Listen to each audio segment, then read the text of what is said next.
Senator Daly. Senator O'Donnell. Carly, I just wanted to reiterate some of the comments that had been made in relation to the amendments and the contributions so far. Carla, I mean, there's very few of us in this chamber that can bring the kind of forensic clarity when it's needed that Senator Rion can bring, and I think she's called it right. In this stage, I do share the concerns of my colleague Senator O'Clarty and others in relation to the back and forward nature of the amendments, whether draft or who they were shared with and why they were shared with, and all the rest of it. But what I wanted to try and do in finishing on these, because the amendments refer to the broader sentiment, obviously, of the bill. And I have to say, the second stage discussion of this bill was probably one of the most positive and hopeful contributions I've heard in my relatively short time in this House, Catherlock. And, you know, I think Mark Daly has called it right when he says that the only consensus that was talked about then, Minister, was a consensus to make this a reality. It was a consensus to have Irish Sign Language recognised as a language of this state. We know it's recognised in the north, along with British Sign Language formally.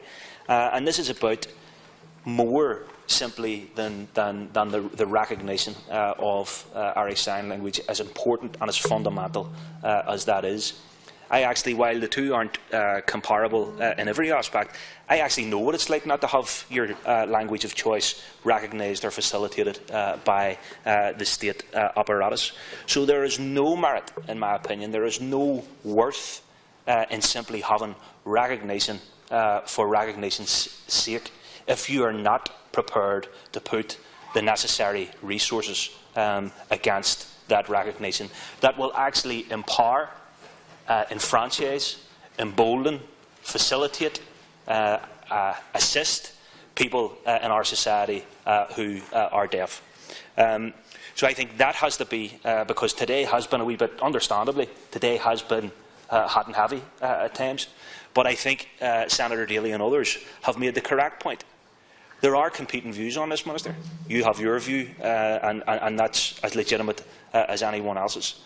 But it isn't a negative, or it isn't a bad thing, to have competing views on such legislation.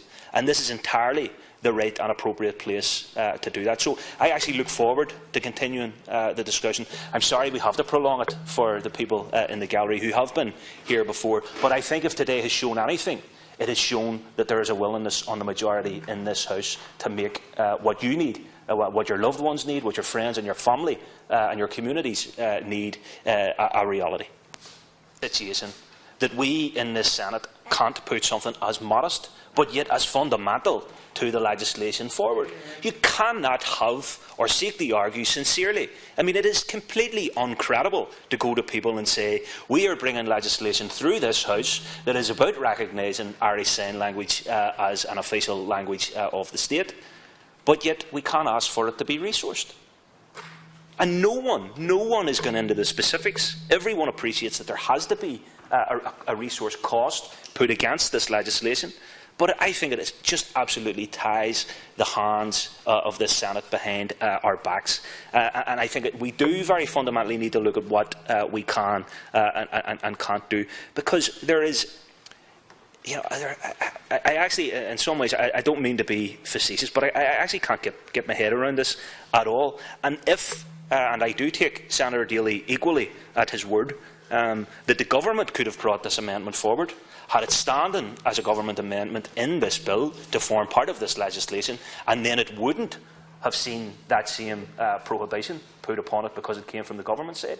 I actually think that is a wee bit of an indication, and it is actually stretching my ability to take what the Minister is saying in good faith, if this could have been put forward by the government as an amendment that actually would have, as a fundamental building block, as an ABC building block of this legislation, said that they were going to empower and resource the legislation. So I appreciate the discretion of the Chair in relation to this, but I think it is actually the failure of this amendment to go forward is actually indicative of a broader problem and a broader culture that exists within these institutions, that we as a Senate, particularly when senators are working as diligently and as comprehensively as Senator Daly and others have worked on this issue in the past, can't bring such an amendment forward.